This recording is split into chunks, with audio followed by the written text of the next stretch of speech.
Welcome back to the show. What's going on with price in the crypto market and XRP? Well, I bought the dip and we're going to get into it and so much more. Somebody roll that beautiful intro.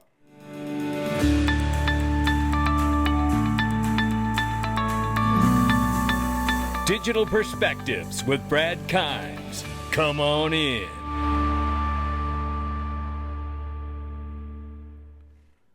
Welcome back to the show. You can follow us on Twitter, YouTube, and digperspectives.com for exclusive content. Right now, $3.63 trillion market cap for crypto. The market is off 4.5%. Bitcoin, 97,700 plus. Ethereum, 3,600 plus.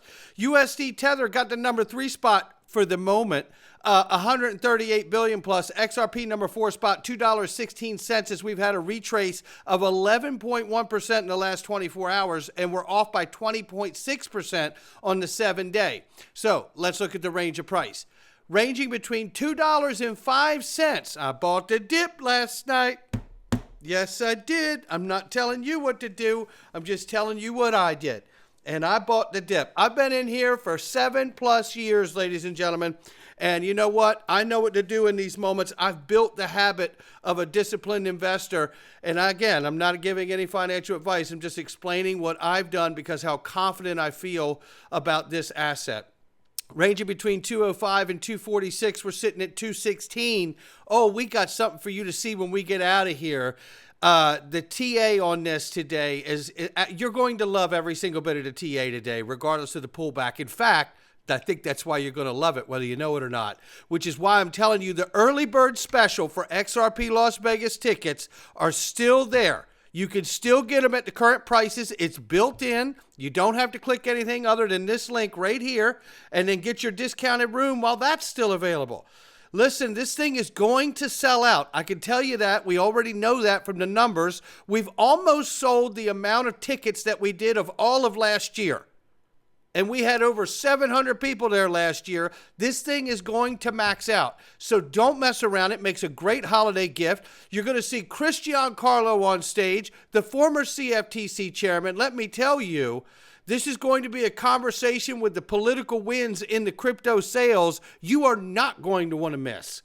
Not to mention all the other incredible top industry leaders, policymakers, and lobbyist firms. I'm telling you, the Digital Chamber is going to be there. Watch out. This is going to be an incredible moment. iTrust Capital is going to be there. Have you checked out iTrust Capital? You can put your crypto in a Roth IRA and it's tax-free, baby.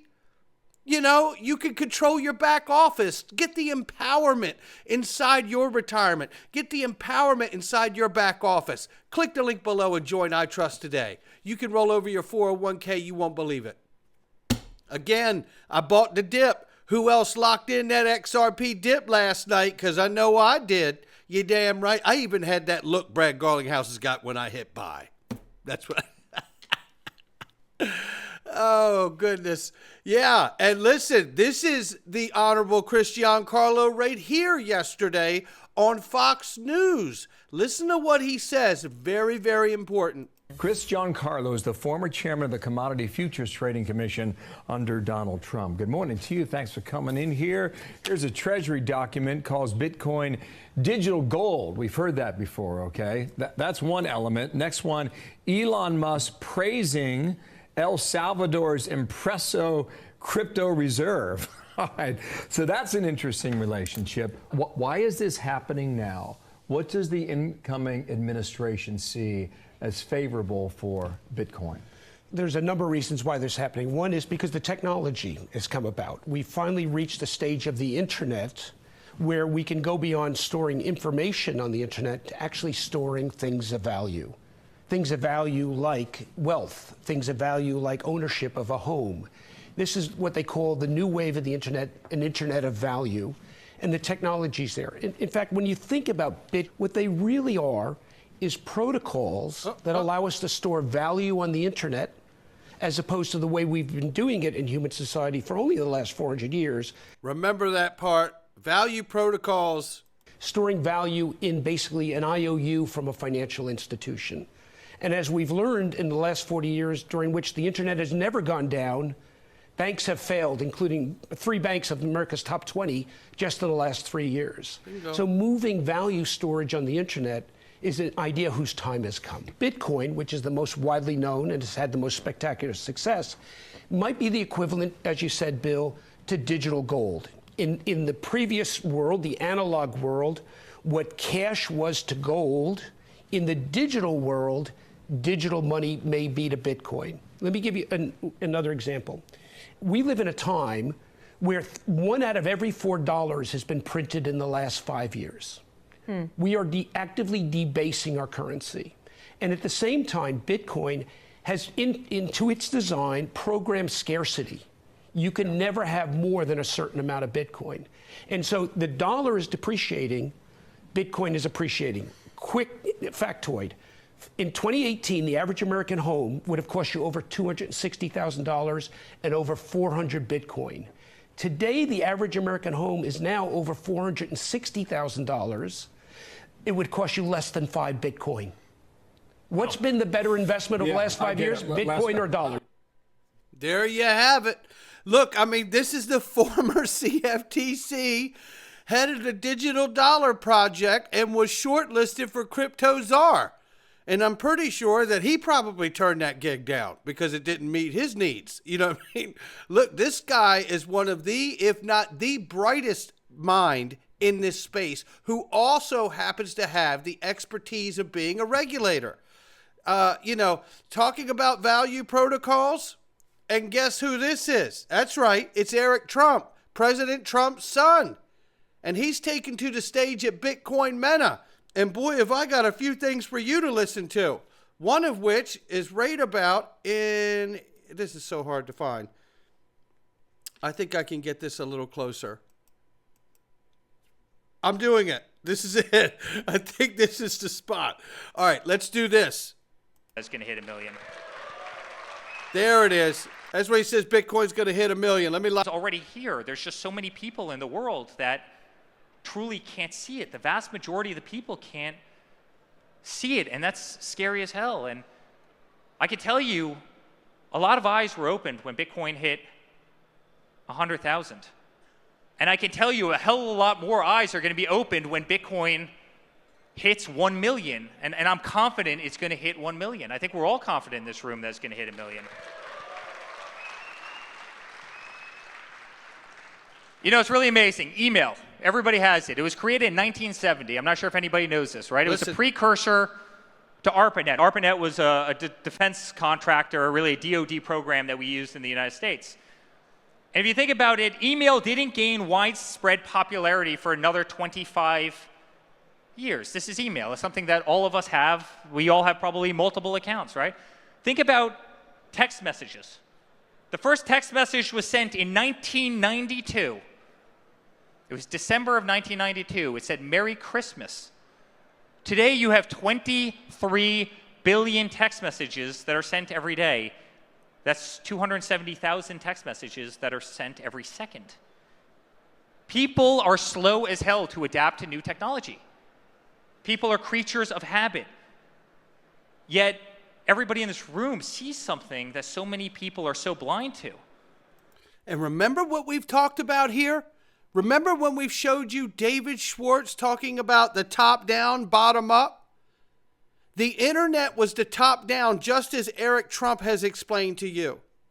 Just as the protocols that were broke down by Christian Carlo just a moment ago. So, where are we? We are at that stage because this technology was not adopted like the internet. This technology has been a grassroots technology. A libertarian movement it started out.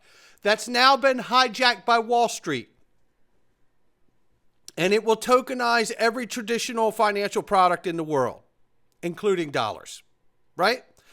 Now we're at a place where we understand that it will take the adoption of governments, just as we've covered here, as we have said multiple times here, no matter how old the narrative feels, we're closer than ever now. The president's son is talking about the same things we've been talking about for years now. The fact that DARPA was a government operation and a government product, and it was used inside of the government before it was allowed to be adopted and used as the internet for everyone that is using it today, right now, to hear my voice. We're about to see governments adopt this technology through legislation, and it is going to set everything into motion like we've never witnessed before. I really believe that is where we're going. Then we have this.